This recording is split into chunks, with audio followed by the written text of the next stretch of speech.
Hello, सभी को नमस्कार।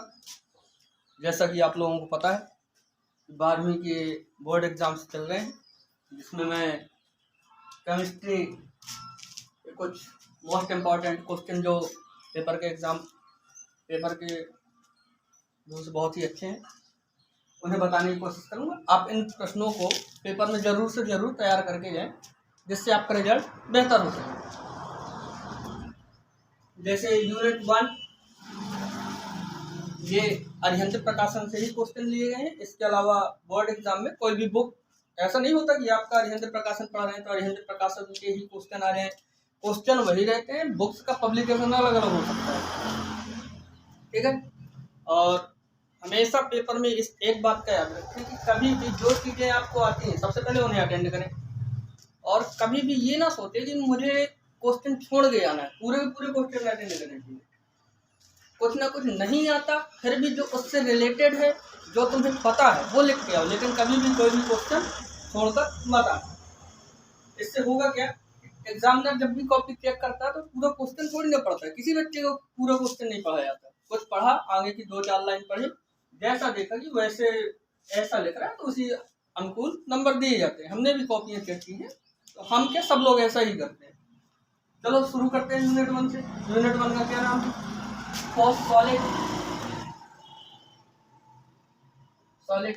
सॉलिड में तुम लोगों ने पढ़ा होगा संकुलन क्षमता, इसको बिल्कुल मत छोड़ना। क्रिस्टलीय और क्रिस्टलीय ठोस क्या है, इनमें अंतर। क्रिस्टलीय या क्रिस्टलीय ठोस अगर तुम लोग लिख लेते हो तो उनमें अंतर आसानी से निकाल सकते हो। जैसे ठोसों का वर्गीकरण, इसमें कौन कौन से आ जाते हैं? तुम्हारा आ जाता है सहसंयोजक ठोस, आणविक ठोस, धात्विक ठोस।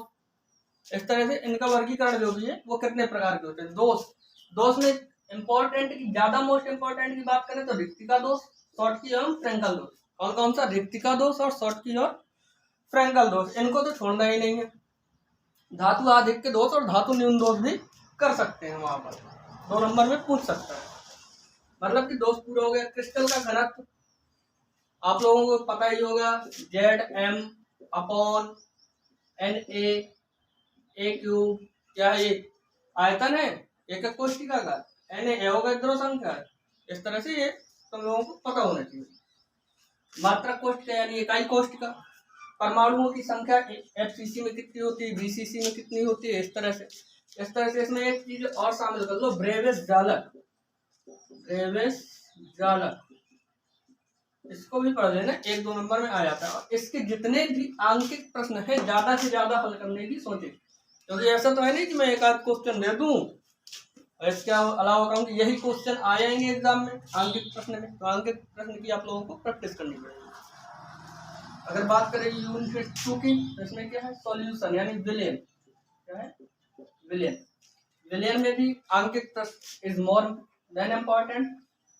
इसके अलावा समता पद की विधि, समता पद की विधि में आप लोग पढ़ते हैं W/W समता, मोलरता, मोललता, इस तरह से जितनी भी समता पद की विधियां, नॉर्मलता, फॉर्मलता, इन सबको डेफिनेशन विथ इकाई की याद होनी चाहिए, क्योंकि 2 नंबर में क्वेश्चन आते हैं कि निम्न पर टिप्पणी लिखो, दे दिया मोलरता, नॉर्मलता, निम्न पर टिप्पणी लिखो, मोल प्रवाह।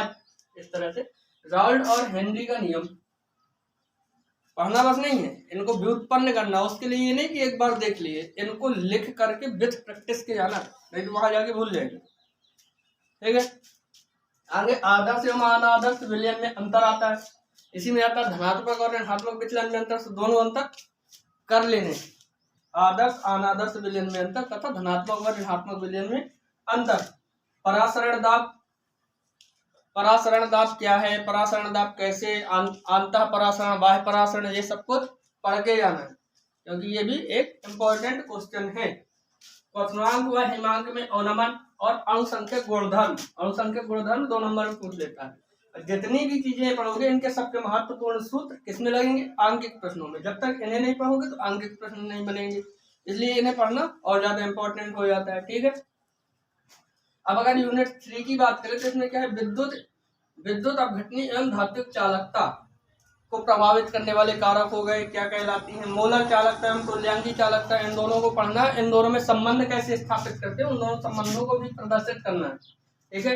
इसके अलावा सेल नियतांक हो गया, क्या सेल नियतांक। और इस पार्ट में अगर कोई व्यक्ति कहे कि मुझे केवल 2 चीजें ही पढ़नी है तो मैं उससे कहूंगा बेटा कोलराउस का नियम पढ़ ले और फैराडे के नियम पढ़ ले, इन दोनों को पढ़ के चला जाए, इनमें से कोई ना कोई एक क्वेश्चन मिल जाएगा। लेकिन फिर भी इतना सब कुछ करना है। कोलराउस का नियम एवं उसके अनुप्रयोग more than important, and Faraday के नियम more than important, hydrogen electrode जो भी मोर देन इम्पोर्टेंट। बाकी तो इम्पोर्टेंट है ही है, लेकिन ये मोर देन इम्पोर्टेंट।